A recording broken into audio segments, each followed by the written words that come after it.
তোমরা সব কেমন আছো? আমি আজকে তালের রেসিপি বানাবো। এখানে তালের মাড়ি বের করে নিয়েছি আর এখানে কিছুটা পরিমাণ ময়দা নিয়ে নিয়েছি। আমি এখানে কিছুটা পরিমাণ ময়দা দিয়ে নিলাম, চালের গুঁড়ো কিছুটা পরিমাণ, নারকেল কুড়া, এখানে মৌরি, একটু গোলমরিচের গুঁড়ো আর গুড় দিয়ে আমি ভালোভাবে মেখে নেব।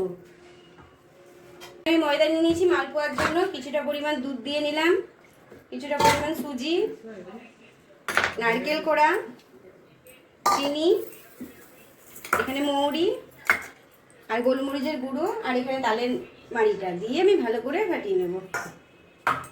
মালপোয়ার ব্যাটারটা আমার পুরো রেডি হয়ে গেছে, কত সুন্দর হয়েছে দেখুন। এখানে আমি বড়ার জন্য ব্যাটার রেডি করে দিয়েছি, কড়াই সাদা তেল দিয়ে এবার বড়াগুলো আমি ভেজে নেব। বড়াগুলো আমি লাল লাল করে কত সুন্দর ভেজে নিয়েছি, এবার আমি তুলে নেব। তুলে নিয়েছি, এবার আমি মালপোয়াটা ভেজে নেব।